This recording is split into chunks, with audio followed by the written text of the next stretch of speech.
All right, warriors, check this out. Let's do a breathing exercise. 5 seconds, 5 Mississippis. We're going to breathe in deep, hold it, and release together. It's just make a little bit of room. Just entertain me this 5 seconds. And then you can talk about it later and go, that's fucking trippy, but I'm going to try it. Okay? 5 seconds. Let's clear our mind. Let's dive in deep. And look, it's about you. But we're going to talk about what it is about you that hurts the narcissist forever. What is it? What is it exactly? Can it be this damn simple? Really? Let's have some aha moments together, man. Take a badass walk on that beach. And be sure to do this for me, too. Subscriptions. Let's not get off on the wrong foot and have some beef. Come on now. 5 seconds. Let's do this. Let's breathe in deep, hold it, release together. And then we're just going to dive right on in. Okay, I'm breadcrumbing you. Every now and again, I'm going to share some funnies. You just got to stay tuned, all right? Stay tuned to the end. 5 seconds, come on. Release slowly, slowly. All right. Shake that shit off. Shake it off, shake it off. Mira, man. Look at me. Check this out. I'm fixing to get more intelligent this on that ass today. Look, after a conversation at the swimming pool with a buddy of mine, we were talking about butterflies and the life expectancy of butterflies, and kind of wild how we take life for granted when butterflies live for a day. Their only objective in life for that day is to mate, reproduce. And when they do, they're graveyard dead. This whole time I'm talking about butterflies, and he goes, Chico, this whole time you've been telling me about these butterflies. He said, that one that landed on your elbow a minute ago? I said, yeah, I spooked it off. No, you didn't. It's on your head. And I said, on my what? He said, on your head. The whole time you've been telling this story about butterflies and shit, I said, I'll be damned. You got to be kidding me. He said, no. And I said, well, shit, take a picture of it. So he got a picture of it. We laugh. Continuing to talk, right? We get over to his place. We're riding, and we live across from each other. And I do a loop-de-loop. Right about then, he looks at me. He goes, Chico. I said, what? He goes, you ain't gonna believe this shit, but that butterfly's still on your damn head. I said, what? I turned, I looked, and when I went like that, the butterfly fluttered, took off. I said, look at this shit. I done got skull fucked by a damn butterfly. Only to me could this shit ever happen. Rightly about then, my buddy's wife hollers and says, man, y'all ever seen this kind of bug? We go to look, and it's a praying mantis, yo. Orange praying mantis. I guess they molt. I didn't know this. They shed. Or maybe that young'un was just being borned. I don't know how they're borned. Do they lay eggs or something? All I know is this. When they mate, they eat their mate when they're done. Just like a narcissist, the praying mantis devours you once you've serviced them. See, once they feel you're no longer of service, they discard you like garbage. Warriors, what hurts a narcissist forever is going to be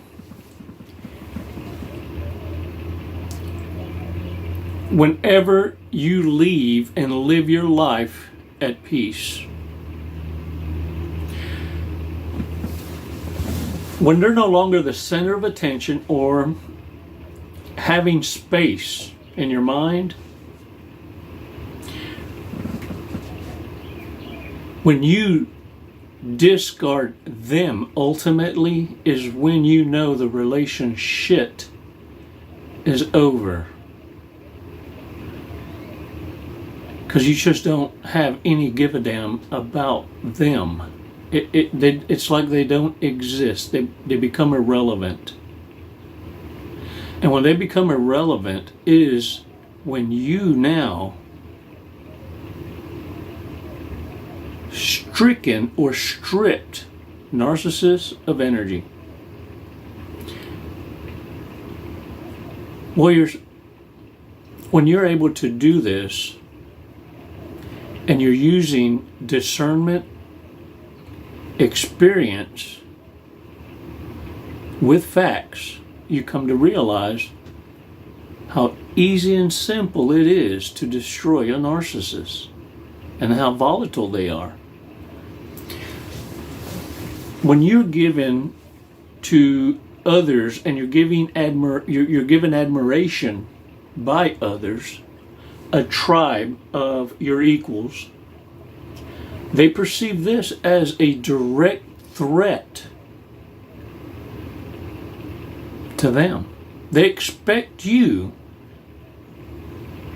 in certain circles to not have an opinion, to shut up. Now, I'm not saying as that it's being narcissistic for a person to know when to bite their tongue. See, there's a lot of respect given in certain situations like that where you don't correct each other publicly. Using discernment and not being reactional, having control, self-control of your emotional thoughts and reactions. Warriors, narcissists are hurt when they're criticized in any kind of way, whether it be public or private. It doesn't matter. Being corrected, you see, insults their intelligence. And they can't stand for you to break the glass house, because the only way this glass house can ever exist is for not a single criticism to infiltrate their minds. So they got to be right. Warriors, when you have a boundary is when narcissists realize you know about them. You know about narcissism. They know this because once you start setting strong boundaries and they're testing them and you're passing your test, this is when they know that you're not going to accept their behavior anymore. Not now or in the future. But you need to be very clear in making sure you're able to get the message across. So sometimes you got to use law enforcement. Some of you got to use protective orders, things of that nature. Use it. Utilize what it is you're paying taxes for. But use discernment. Know how to plead your case in a way where it's also legitimately a threat to the public, not just yourself. Whenever you're able to serve it up better is when you can be heard. Public outcry is enemy number one. Control of the masses without inciting panic is what they rather do. You're offering up the issue and the opportunity with a solution. Warriors, have sense. This is how you operate, and this is the threat to narcissists. They heard it. They hurt the most. They hurted it. They hurted it the most. This is when you start thinking for your damn self, and when the dots start connecting beautifully. Oh, it's like all hell breaking loose for them in their world. They got to reinvent themselves. They got to scurry. Now look, as a PSA to throw a little side note, you know, this travel trailer that I'm cribbing at is probably no bigger than 2 walk-in closets. And I decided to purchase some of these incense cones. And you put them on a little ashtray and you light that bitch up. And let me tell you something. These things ain't no joke. I've incensed the entire trailer, and it didn't take a whole long time quick before it was setting off fire alarms. Not only here, I opened the windows because I couldn't breathe. I can't breathe. But damn it, I smell good. I'm serious when I tell you, I think it set off my neighbor's fire alarms because that woman come jumping out talking about, I think my O2 sensor's going off. I said, I'll be damned. So anyway, I'm just letting y'all know, PSA, what do they call that, public service announcements? Them cones, you need to ventilate. You need to have bigger space too, and it's not recommendations in tight spaces.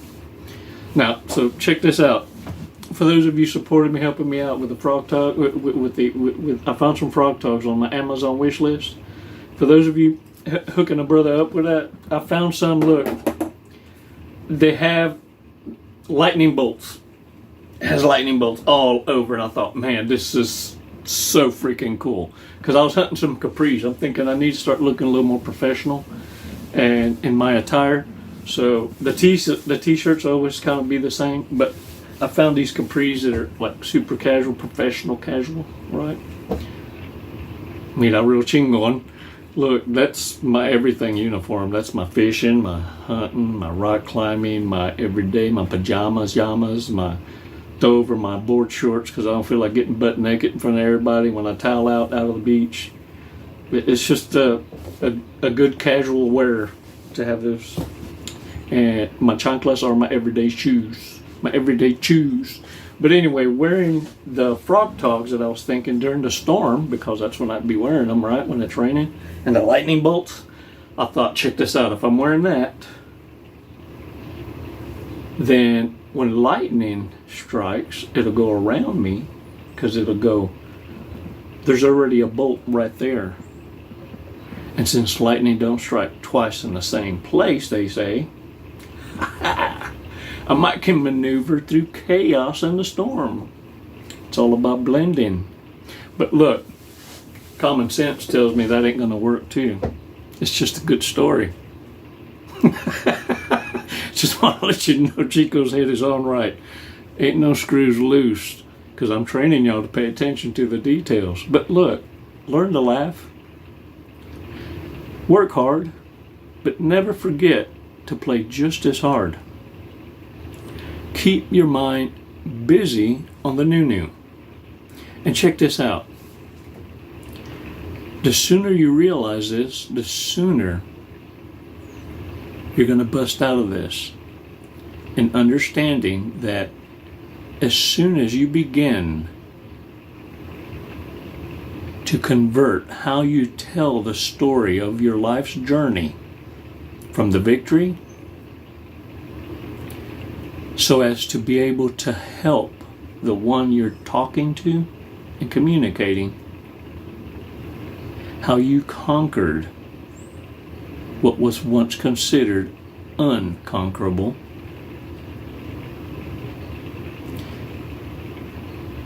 Now you're a warrior. Now you know you're over the relationship with a narcissist. Now get out there and own it. Gone. It's not going to happen today. Look at me.